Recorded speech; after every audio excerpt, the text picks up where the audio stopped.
Hello students, last class में अपने कुछ न्यूमेरिकल डिस्कस किए थे। अभी अपने नेक्स्ट टॉपिक स्टडी करने जा रहे हैं और वो है विलेयता। विलेयता इसको अपने दो तरीके से अपने जो सिलेबस के अंदर है दो टाइप की विलेयता देखेंगे अपने। एक तो देखेंगे अपने ठोस की द्रव में विलेयता और एक देखेंगे अपने गैस की द्रव में विलेयता। तो देखो सबसे पहले अपने देखते हैं कि विलेयता क्या होती है। तो अगर अपने पास 100 ग्राम विलायक है, क्या है 100 ग्राम विलायक है, तो उसमें विलेय के अब विलेय है, अब जो विलायक क्या लेते हैं अपने द्रव लेते हैं, क्योंकि इस दो टॉपिक स्टडी करेंगे तो विलायक क्या रहेगा अपना द्रव। तो जो विलेय है वो क्या रहेगा, एक के अंदर तो ठोस और दूसरे के अंदर गैस। तो विलेय के अधिकतम घुले हुए ग्रामों की संख्या जो होगी ना वो क्या कहलाएगी, विलेयता कहलाती है। जैसे अपने एक एग्जांपल की बात करते हैं। ये अपने पास एक कंटेनर है, द्रव लिया हुआ है, यहाँ पर कुछ भी द्रव है अपने पास। इसके अंदर अपने विलेय के अधिकतम कितने मोल घोल सकते हैं या कितने ग्राम घोल सकते हैं। जैसे मान लेते हैं ये कितने ग्राम लिया अपने 100 ग्राम क्या लिया है, विलायक लिया है, या 100 ml विलायक लिया है। तो इसके अंदर जो अपने विलेय घोलेंगे उसकी जो अधिकतम मात्रा होगी, अधिकतम मात्रा का मतलब वो विलेयशील हो जाना चाहिए, ठीक है, और एक समांगी मिश्रण बन जाना चाहिए। तो समांगी विलयन बनने तक जितने ग्राम घुलेंगे वो उस पदार्थ की क्या कहलाती है, विलेयता कहलाती है। अब अपने टॉपिक स्टार्ट करने जा रहे हैं ठोसों की द्रव में विलेयता। ठोस की द्रव में विलेयता, इसके लिए देखो अपने को कुछ जनरल जो उसके कैरेक्टर होते हैं वो पता होने चाहिए। देखो ये अपने पास एक कंटेनर है, अच्छे से समझना इसको, सिंपल सा टॉपिक है। और ये जो टॉपिक है इसके अंदर एक इम्पॉर्टेंट चीज़ आएगी और वो अपना एक नियम पढ़ेंगे अपने, और वो होगा हेनरी का नियम। पर उस नियम से पहले अपने कुछ टॉपिक डिस्कस करेंगे और वहाँ तक पहुँचने के लिए अपने को ये बेसिक जो चीज़ें हैं वो पता होनी चाहिए। अब देखो ये अपने पास एक कोई कंटेनर है, इसके अंदर ये द्रव लिया हुआ है, क्या लिया हुआ है, द्रव। मतलब ये द्रव क्या है अपने पास, विलायक है। द्रव क्या है, विलायक। और अपने टॉपिक पढ़ रहे हैं ठोस की द्रव में विलेयता। अब इसके अंदर अपनों ने एक ठोस पदार्थ डाल दिया, मतलब ये डाल दिया विलेय, विलेय पदार्थ, या इसको लिख लेते हैं ये ठोस पदार्थ है। इसको अपनों ने इसके अंदर घोलना है और जो ठोस डाला है वो क्या है, विलेय। तो देखो अब इसको ध्यान से समझना, यहाँ पर दो घटनाएं घटेंगी। क्या कि ये जो ठोस पदार्थ है ये क्या है कि छोटे छोटे कणों में विलयन में फैलता जाएगा। जब अपने इसको जैसे भी घोलेंगे तो ये विलयन के अंदर फैलता जाएगा।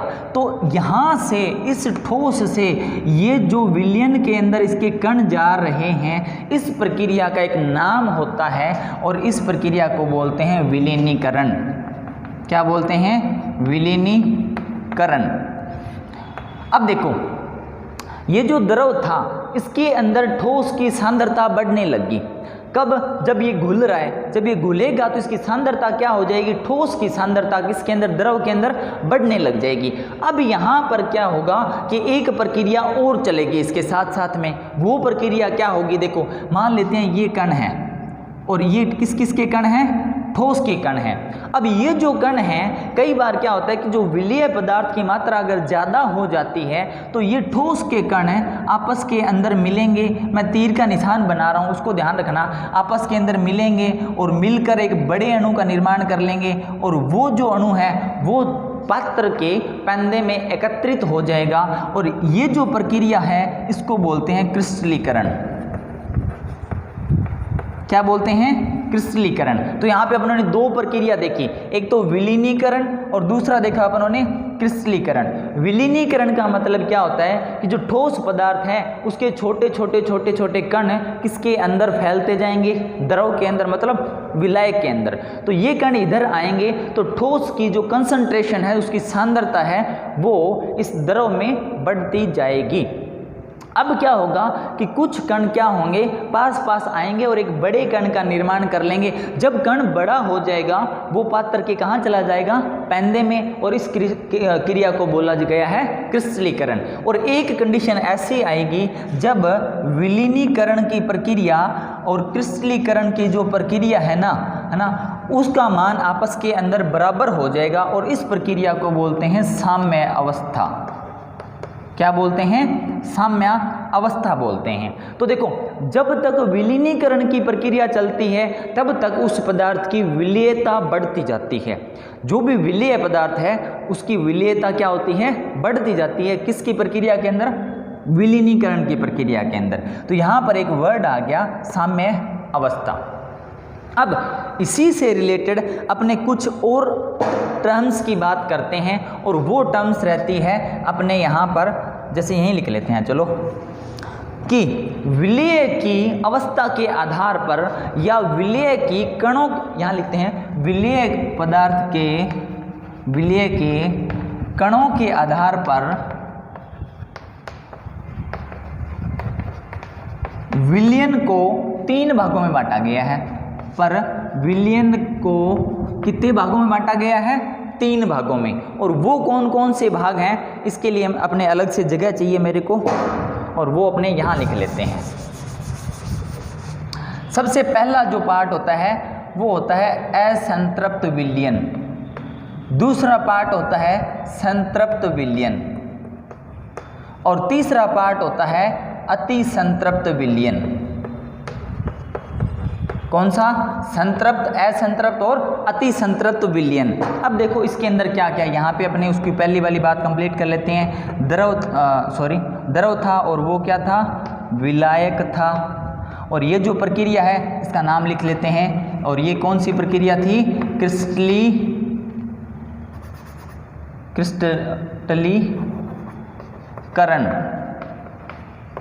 इस प्रक्रिया का नाम क्या था, क्रिस्टलीकरण।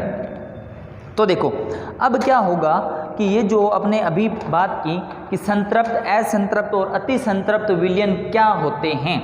देखो सपोज करो कि ये जो अपनों ने पदार्थ लिया था, द्रव विलायक लिया था, ये कितने ग्राम था, मान लेते हैं 100 ग्राम।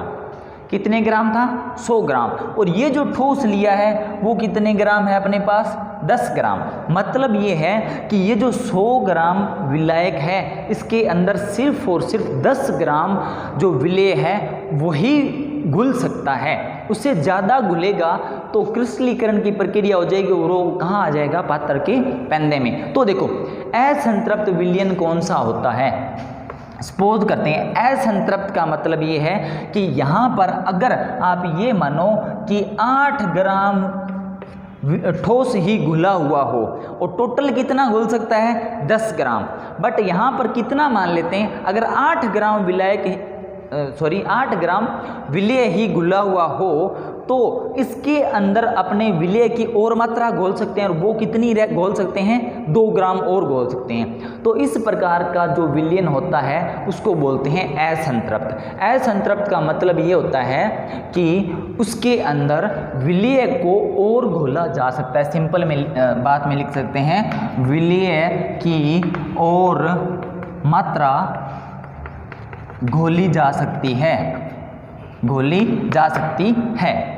तो ये जो विलयन कहलाता है ये कहलाता है असंतृप्त। कौन सा विलयन कहलाता है, असंतृप्त विलयन कहलाता है। अब देखो असंतृप्त विलयन में यहाँ पे 2 चीज़ें हैं, एक तो विलीनीकरण और एक क्रिस्टलीकरण। मतलब क्या हुआ कि इसके अंदर अगर विलीनीकरण की प्रक्रिया ज़्यादा हो रही हो, क्रिस्टलीकरण की मात्रा क्या हो, कम, तो यहाँ पे पहली बात ये आती है। और इसकी दूसरी बात लिखते हैं अपने, इसकी सेकंड जो भी टर्म्स है वो क्या रहती है, इसके अंदर विलीनीकरण की प्रक्रिया ज़्यादा होती है किससे, क्रिस्टलीकरण से। क्यों? क्योंकि यहाँ पे ये कितना घोला जा सकता है 10 ग्राम। तो जब तक 8 ग्राम ही घोला हुआ है तब तक विलीनीकरण की प्रक्रिया चलेगी, और वो कब तक चलेगी? 10 ग्राम तक। तो अपने ये जो विलेय है इसको कहाँ तक पहुँचाएं? अगर 8 से 10 ग्राम तक लेके जाते हैं तब तक विलीनीकरण की प्रक्रिया क्या होती है? चलती जाती है। तो असंतृप्त विलयन क्या हुआ? दोबारा से बात करते हैं। विलेय की और मात्रा को घोला जा सकता है। और मात्रा मतलब यहाँ पे एग्जाम्पल के तौर पे अपने लिया, एग्जाम्पल है ये, है ना, एग्जाम्पल के तौर पे लिया हुआ है, तो इसकी 2 ग्राम और घोल सकते हैं अभी इसको। और इसमें क्या होता है? विलीनीकरण और क्रिस्टलीकरण में से विलीनीकरण का प्रोसेस क्या होता है? ज़्यादा होता है, और क्रिस्टलीकरण का क्या होता है? कम होता है। अब बात करते हैं संतृप्त विलयन की। अगर इसकी बात करें, संतृप्त का मतलब हिंदी में अगर अपने इसको और लेते हैं तो इसका मतलब होता है संतुष्ट। इसका मतलब होता है संतुष्ट। जैसे एक छोटा सा एग्जाम्पल लेते हैं, मान लेते हैं अपने खाना खाना है। क्या खाना है? खाना, रोटी खा रहे हैं अपने, जो भी है। तो अगर अपने 4 रोटी खाते हैं, तो अगर अपने 3 रोटी खा ली तो उसको बोलेंगे असंतृप्त है, अभी अपने पेट नहीं भरा, असंतुष्ट हैं। और संतृप्त का मतलब क्या होगा? संतुष्ट है। जब उन्होंने कितनी रोटियां खा ली? 4 रोटियां खा ली, इसका मतलब क्या हो गया? अपने संतुष्ट हो गए। तो उसी को अपने यहाँ पे फॉलो करते हैं कि अगर संतृप्त विलयन कौन सा होता है? इसके अंदर विलेय को और मतलब विलेय की और मात्रा को नहीं घोला जा सके, नहीं घोला जा सके, उसको क्या बोलते हैं? संतृप्त विलयन बोलते हैं। और तीसरा जो असंतृप्त है, इसको एक बार मैं यहाँ से हटा रहा हूँ कि विलेय की और अधिक मात्रा को नहीं घोला जा सके, मतलब अपने जो खाना खाते हैं उसमें 4 रोटी खाने की कैपेसिटी है और अपने 4 खा ली, मतलब अपने क्या हो गए? संतुष्ट हो गए। तो इसमें क्या बोलेंगे अपने? ये जो उसको यहाँ से अगर बात करें संतृप्त, तो विलयन कौन सा होगा कि भाई अपने जो विलेय लिया था 100, विलायक लिया था 100 ग्राम, इसमें अपने 10 ग्राम विलेय घोल दिया, इसके बाद ये नहीं घोल सकता, तो इसको अपने क्या बोलेंगे? इसको बोलेंगे अपने संतृप्त विलयन। और इसका जो फर्स्ट तो इसकी टर्म्स ये रहती है, सेकंड टर्म्स क्या रहती है कि इसके अंदर विलीनीकरण और क्रिस्टलीकरण की प्रक्रिया है वो आपस में क्या हो जाती है? बराबर हो जाती है। अब अपने थर्ड पॉइंट की बात करते हैं, तीसरा पॉइंट जो अति संतृप्त। क्या है? अति संतृप्त। इसके अंदर क्या करें? देखो 100 ग्राम विलायक है, इसके अंदर 10 ग्राम विलेय ही घुल सकता है। अगर अपने 10 ग्राम से कितना घोलना चाहें, 12 ग्राम घोलना चाहें, तो अपने इसकी जो भौतिक परिस्थितियां होती हैं उनको थोड़ा चेंज करना पड़ेगा। तो अगर वो विलयन बनेगा कि मतलब संतृप्त विलयन से और अधिक मात्रा वाला विलेय घोला जा सके, मतलब विलेय की क्या हो जाए? उसके अंदर विलेय की क्या हो जाए? अधिकता। क्या हो जाए? अधिकता। और इस कंडीशन को क्रिएट करने के लिए अपने कोई उस पर फोर्स लगाना पड़ेगा। जैसे एक एग्जांपल की बात करते हैं, जब अपने क्या करते हैं, 1 गिलास पानी लिया, उसके अंदर 2 चम्मच चीनी ही घुल सकती है। एग्जाम्पल के तौर पे उसमें कितनी घुल सकती है?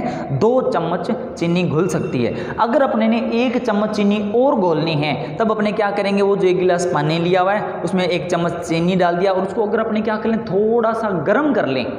क्या कर लें? थोड़ा सा गर्म कर लें, तब उसके अंदर अपने उस 1 चम्मच चीनी और घोली जा सकती है। मतलब विलेय की क्या होगी? वहाँ पर अधिकता होगी। विलेय की क्या होगी? अधिकता।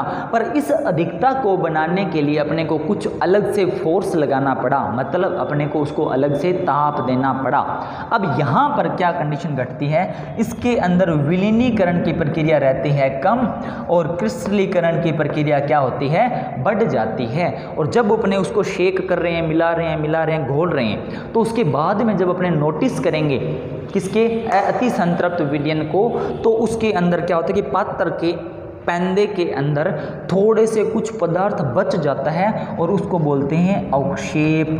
क्या बोलते हैं? अवक्षेप। और इंग्लिश में बोलते हैं इसको प्रेसिपिटेट, और अपने इसको शॉर्ट में यूज करते हैं पीपीटी। क्या यूज करते हैं? पीपीटी। ये जो विलेयता की एक सिंपल सा एक अपनों ने कुछ इसकी जनरल कैरेक्टर्स की बात की। अब अपने बात करते हैं विलेयता को प्रभावित करने वाले कारकों की। ये इम्पोर्टेंट है, ध्यान रखना, अच्छे से समझना। विलेयता को प्रभावित करने वाले कारक ये कौन से होते हैं? चेक करते हैं अपने अभी कि विलेयता को कौन कौन से कारक प्रभावित कर सकते हैं। तो तो देखो इसमें अपने सबसे पहले बात करते हैं विलेयता को प्रभावित करने वाले कारकों की। अपने 2 कैरेक्टर पढ़ेंगे इसमें, और उसमें जो पहला पॉइंट होगा वो देखते हैं विलेयता को प्रभावित करने वाले कारक। विलेयता को प्रभावित करने वाले कारक, इसमें सबसे पहले बात करते हैं अपने विलेय और विलायक की, विलेय व विलायक की प्रकृति, विलेय व विलायक की प्रकृति। तो देखो जब अपनों ऑर्गेनिक अपने पढ़ा था तब उसमें जो स्टार्टिंग का जो चैप्टर था 10वां अपनों ने स्टार्ट किया था, उसके भौतिक गुणों में मैंने आपको एक छोटा सा रूल बताया था, और वो था कि समान समान को घोलता है, समान समान को घोलता है, घोलता है। तो देखो विलेय और विलायक की प्रकृति को अपने कैसे डिफाइन करेंगे। प्रकृति का मतलब होता है कि या तो वो जो पदार्थ है विलेय वो ध्रुवीय होना चाहिए, क्या होना चाहिए, ध्रुवीय, और या क्या होना चाहिए, अध्रुवीय। कौन कौन से पदार्थ लेंगे अपने, ध्रुवीय और अध्रुवीय। तो समान समान को घोलता है, इसका मतलब ये है कि ध्रुवीय पदार्थ के अंदर ध्रुवीय पदार्थ घुलेगा और अध्रुवीय के अंदर अध्रुवीय घुलेगा। कैसे अपने चेक करते हैं, ये अपने लेते हैं विलेय, एक छोटा सा चार्ट बनाते हैं विलेय, और ये लेते हैं अपने विलायक। विलेय लिया अपनों ने ध्रुवीय, क्या कौन सा लिया, ध्रुवीय, और विलायक भी कौन सा लिया, ध्रुवीय। तो यहाँ पर विलेयता होगी, मतलब जो दोनों पदार्थ आपस के अंदर क्या होंगे, घुल जाएंगे। अगर विलेय लिया अपनों ने अध्रुवीय और विलायक लिया ध्रुवीय, तब विलेयता नहीं होगी, ठीक है। और अगर अपने इसको चेंज कर दें, विलेय क्या ले लें, ध्रुवीय ले लें, और विलायक ले लें अध्रुवीय, विलायक क्या ले लें, अध्रुवीय ले लें, तब भी विलेयता नहीं होगी।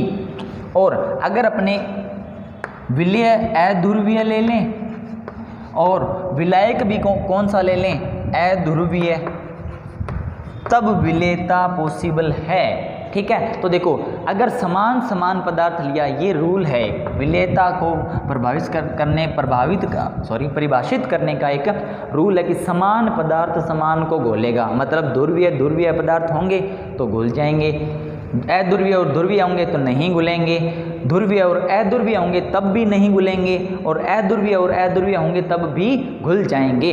अब अपने कुछ बात करते हैं कि ध्रुवीय विलेय कौन सा होता है और ध्रुवीय विलायक कौन सा होता है। तो कुछ एग्जाम्पल आपने याद रखने हैं। ध्रुवीय विलेय, ध्रुवीय विलेय जैसे एग्जाम्पल बात करते हैं अपने NaCl, KCl, HNO2, ये जो ऐसे एग्जाम्पल हैं ये होते हैं ध्रुवीय। ध्रुवीय का मतलब दो उसके पोल बन जाएं, दो ध्रुव बन जाए, एक पॉजिटिव और एक नेगेटिव।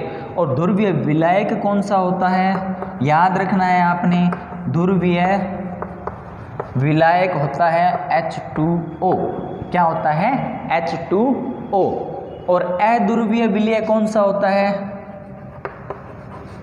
अध्रुवीय विलेय की अगर अपने बात करें तो ये होता है, जैसे अपने बात करते हैं आयोडीन, कौन सा, आयोडीन, सल्फर, सल्फर जो होता है उसको S8 लिखते हैं, क्या लिखते हैं, S8, क्योंकि उसका जो एक अणु होता है उसमें सल्फर के 8 परमाणु प्रेजेंट रहते हैं। इसकी स्टडी करेंगे अपने P ब्लॉक के अंदर।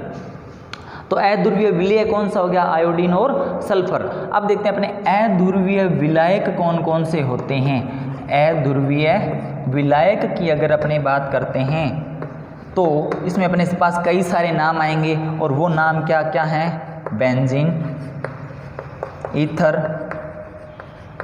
बेंजीन, ईथर, CCl4 और कार्बन डाइसल्फाइड। ये ऐसे कुछ एग्जाम्पल और भी होते हैं, कुछ एग्जाम्पल अपने थोड़े हिंट थोड़ा पता हो तो आइडिया रह जाता है। जैसे H2O है, उसमें NaCl घुल सकता है, KCl घुल सकता है, बेंजीन ईथर CCl4 मतलब कार्बन टेट्राक्लोराइड, कार्बन डाइसल्फाइड है, इसके अंदर आयोडीन घुल सकती है और सल्फर का कुछ परमाणु घुल सकते हैं। तो ये पहली बात है कि विलेय व विलायक की प्रकृति पर विलेयता निर्भर करती है, उसका ये नियम था, समान समान को घोलता है, और ये आपने याद रखने हैं, और ये अपना जो समान समान को घोलता है उसका कंसेप्ट है।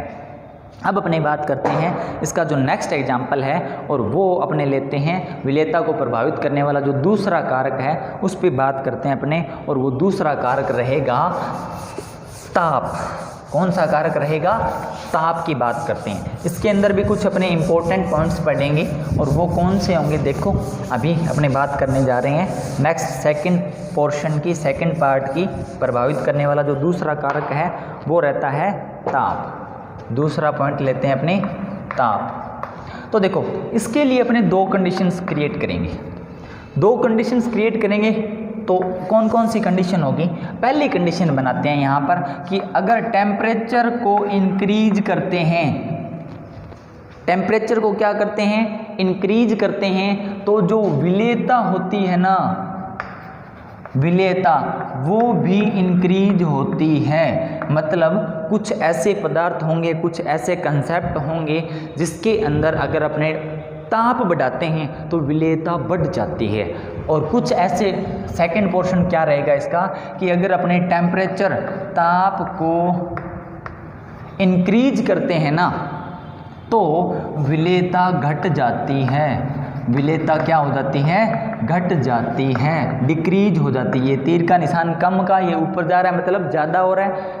ताप को ज़्यादा कर रहे हैं, इंक्रीज कर रहे हैं, विलेयता क्या हो रही है? कम हो रही है। ये दो कंडीशंस की बात करेंगे अपने। अब देखो यहाँ पर दो टाइप की आपने रिएक्शन पढ़ी होगी, एक ऊष्माक्षेपीय अभिक्रिया और एक ऊष्माशोषीय अभिक्रिया। पहले बात करते हैं अपने ऊष्माशोषीय अभिक्रिया की। और ऊष्माशोषी के अंदर क्या क्या होगा देखो, अपने बात करते हैं ऊष्माशोषीय अभिक्रिया की। ऊष्माशोषी के अंदर ये कंडीशन रहती है कि अगर अपने टेम्परेचर इंक्रीज करेंगे तो विलेयता बढ़ेगी। एक बार ये कंसेप्ट क्लियर करते हैं, उसके बाद उस पर बात करते हैं। ऊष्माशोषी का मतलब ये होता है क्या? विलेय प्लस विलायक अगर अपने मिलाते हैं और यहाँ पे क्या बन जाए? विलयन बन जाता है, माइनस ऊष्मा लिखते हैं अपने। विलयन की तरफ क्या लिखते हैं? माइनस ऊष्मा। ये ऊष्माशोषीय अभिक्रिया की एक जर्नल सिंपल सी एक समीकरण है क्या कि जब विलेय और विलायक पदार्थों को मिलाएंगे तो जो विलयन होगा उसमें से कुछ ऊष्मा क्या हो जाएगी? बाहर निकल जाएगी। मतलब क्या है कि जब विलेय और विलायक पदार्थ को आपस में मिलाया जाएगा तो जो विलयन बनेगा उसका टेम्परेचर थोड़ा सा कम हो जाएगा। क्यों? क्योंकि उसके अंदर से ऊष्मा क्या है कि बाहर निकल गई। अब देखो यहाँ पर अगर अपने बात करते हैं इसकी कि ये क्यों होता है, यहाँ पर एक छोटा सा एग्जाम्पल लेते हैं। एक छोटा सा नियम दिया था, एक वैज्ञानिक था ला शातेलिए। क्या था? ला शातेलिए। उसने रूल दिया था, और वो क्या था अभी बात करते हैं। ये है साम्य अवस्था। कौन सी है? साम्य अवस्था। तो वैज्ञानिक था ला शातेलिए, ये एक वैज्ञानिक था। देखो इसकी एग्जैक्ट लैंग्वेज आपको याद करने की ज़रूरत नहीं है, बट आप इसका कंसेप्ट समझ लो क्या है। अभी अपने क्या किसकी बात करें? टेम्परेचर की। किसकी बात कर रहे हैं? टेम्परेचर की। तो देखो इसमें अपने ये और ये जो दोनों साइड है, इसमें अपने कंपैरिजन करते हैं कि कौन सी साइड गर्म है और कौन सी साइड ठंडी है। तो देखो विलेय और विलायक को मिलाया, विलयन बना, उसमें कुछ ऊष्मा बाहर निकल गई। इसका मतलब ये है कि ये ठंडी साइड है। कौन सी साइड है? ठंडी साइड। और ये कौन सी साइड है? गर्म साइड। गर्म का मतलब ये नहीं कि बहुत ज़्यादा हॉट है, इसका ठंडी का मतलब ये नहीं कि बिल्कुल ही 0 डिग्री होगी, मतलब ये जमी हुई है ना। इन दोनों की तुलना करने पर अपने को ये पता चला कि ये जो विलयन बना उसमें कुछ ऊष्मा बाहर निकली, मतलब ये थोड़ी सी हल्की सी क्या है? ठंडी साइड है। और ये क्या है? थोड़ी सी गर्म साइड है। तो ला शातेलिए क्या कहता है? देखो अगर अपने इसको क्या दे रहे हैं? इसको अपने टेम्परेचर दे रहे हैं, क्या करें? ताप दे रहे हैं। तो ये जो ला शातेलिए ने नियम दिया था, ये साम्य अवस्था स्थापित करने में इसका योगदान था।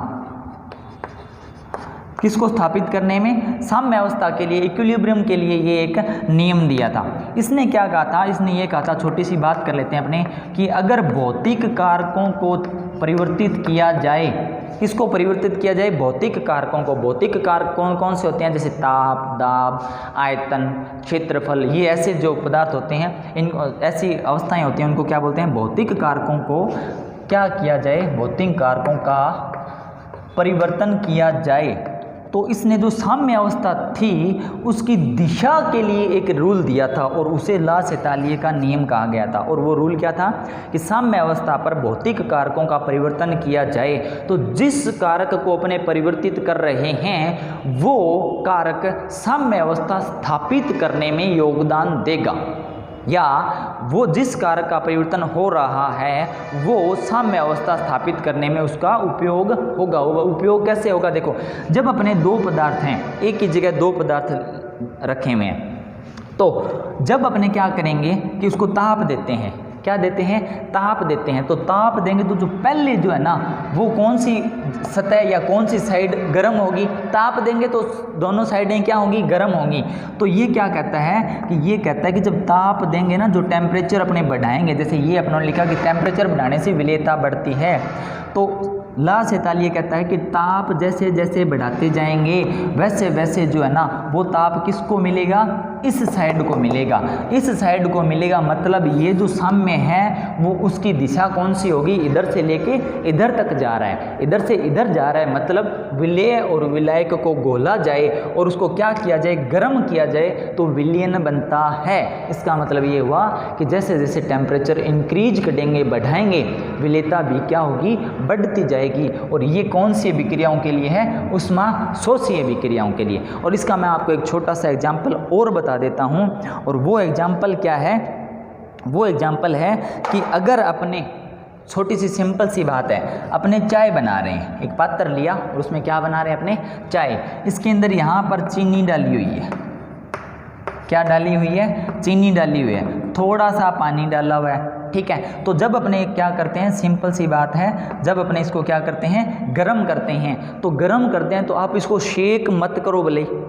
चाय बनाते हो तो उसमें पानी डाल दिया, चीनी डाल दी, चाय की बात नहीं करेंगे, एक बार अपने पानी और चाय की पानी और चीनी की बात करते हैं। तो अब उसको क्या करें, गरम कर रहे हैं, गरम कर रहे हैं, तो ये चीनी अपने आप ही क्या हो रही है, विलय हो रही है ना। मतलब यहाँ पे टेम्परेचर को क्या करा रहे हैं, बढ़ा रहे हैं, तो विलेयता भी क्या हो रही है, बढ़ रही है।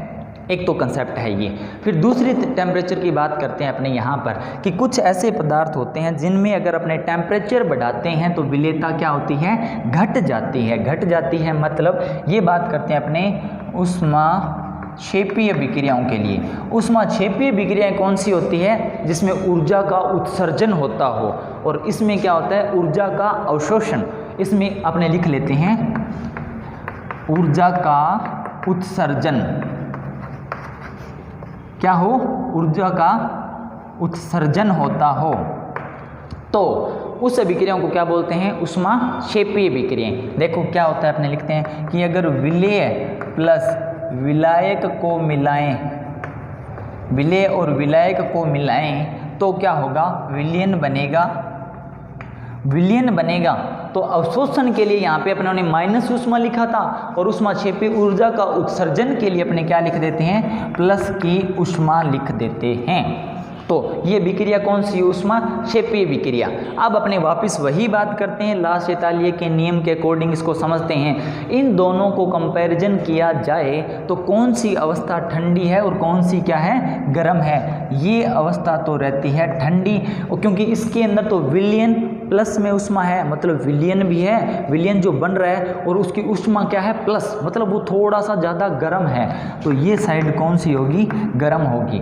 तो ला सेतालिये क्या कहता है कि जब अपने टेम्परेचर देते हैं, टेम्परेचर देते हैं तो ये भौतिक कारक हो गया कोई भी, और इसमें अपने किसकी बात करें, सिर्फ किसकी बात करें, टेम्परेचर की। तो जब अपने इसको क्या करते हैं, टेम्परेचर बढ़ाते हैं इसका, तो वो किस साइड जाएगा, वो उस साइड जाएगा जहाँ पर उसका यूज हो, जहाँ पर उसका क्या हो, यूज हो। तो इसका यूज कहाँ होगा, इधर होगा। तो साम्य इस ओर स्थापित हो रहा है, इस ओर स्थापित हो रहा है, मतलब इसकी साइड क्या रहती है, ये रहती है। इसका मतलब ये है कि विलेय और विलायक को मिलाएं और टेम्परेचर बढ़ाएं तो विलयन नहीं बनता।